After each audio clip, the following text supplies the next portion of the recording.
How many of you had a leader that has lacked critical thinking skills? That's a trick question. Everyone's had a leader at some point in their lives who doesn't utilize critical thinking. These leaders ask easily answered questions, they don't dive into detail to solve problems, and they solve the symptoms of the problems and not the actual root cause. This can be frustrating, especially for people who have experience thinking critically.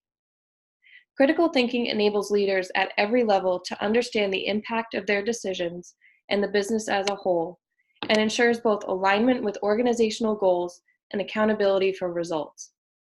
Several studies have shown that critical thinking is the #1 requirement for successful leadership in the 21st century.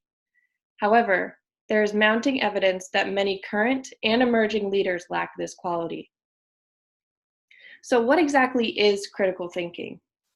Diane Halpern offers a definition of critical thinking in her book, Thought and Knowledge. She says that critical thinking is the use of those cognitive skills or strategies that increase the probability of the desirable outcome. It is used to describe thinking that is purposeful, reasoned, and goal-oriented, the kind of thinking involved in solving problems, formulating inferences, calculating likelihoods, and making decisions.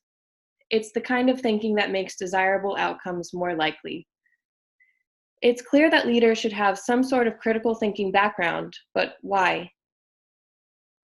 Critical thinking is applicable whenever the need arises to solve a problem. Let me say that again. Critical thinking is applicable whenever the need arises to solve a problem. Obviously, this happens all the time in all workplaces and at all levels of leadership. Poor decisions almost always negatively impact business performance, and sometimes seriously so. To mitigate this risk, high-performing organizations rely on their leaders to be critical thinkers.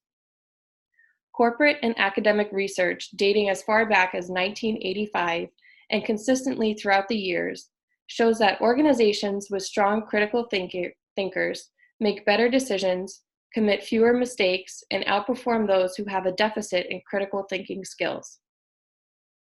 Ironically, like I mentioned before, research also shows that key leaders often lack this skill. This in part could be linked to the desire of business schools emphasizing quantitative skills over qualitative skills, which left critical thinking skills to be left by the wayside. Now, as the rate of complexity rises, the need for critical thinking resurfaces. David A. Garvin of the Harvard Business School told the New York Times that he thinks there's a feeling that people need to sharpen their thinking skills, whether it's questioning assumptions or looking at problems from multiple points of view. So now we know why critical thinking is important, but let's dive even deeper to understand what you need to do to think critically. Number 1, question assumptions. Critical thinkers are naturally inquisitive and look to find the what and the why behind every proposition. Crises can bring out the best critical thinking because they force you to question how and why you ended up in trouble. Take the financial crash of 2008, for example. Many critical thinkers saw this crisis, came to a conclusion about how and why we ended up there, and fixed the problem. Number 2, adopt different perspectives. Critical thinkers take advantage of the genders and cultures represented in today's diverse managerial landscape. Every person comes with their own unique background and their own way of looking at things, and a critical thinker will take that into account.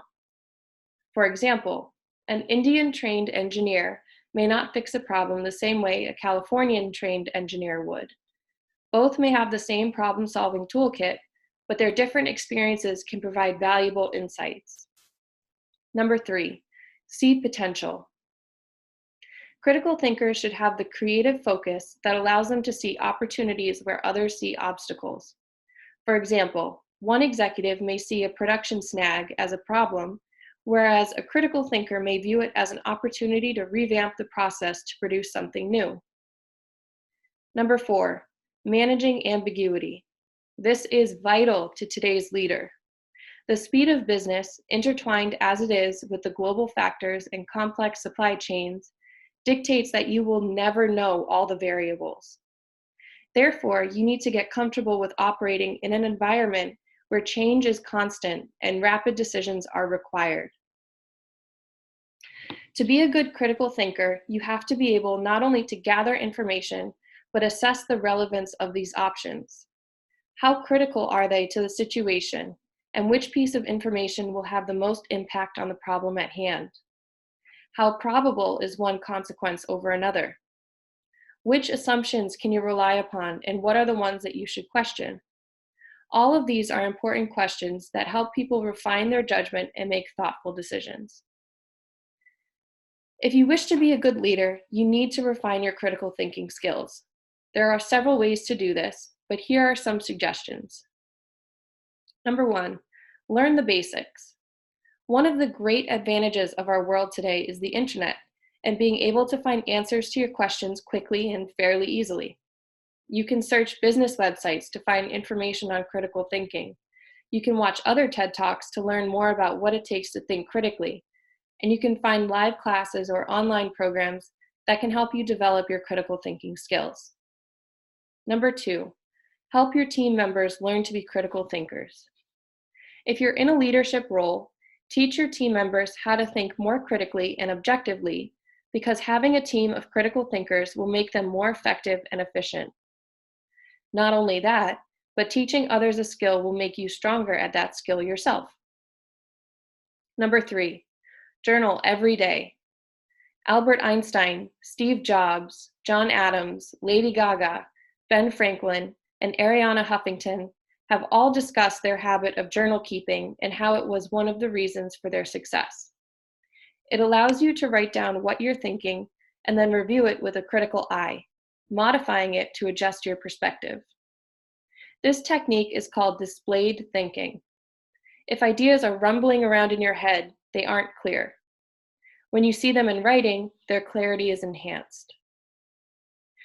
In today's world of business, critical thinking is not only desired, but necessary.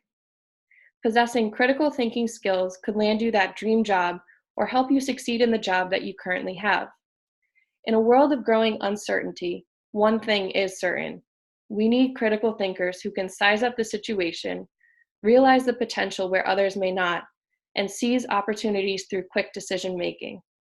Hopefully this talk left you in a position to be one of those game changers.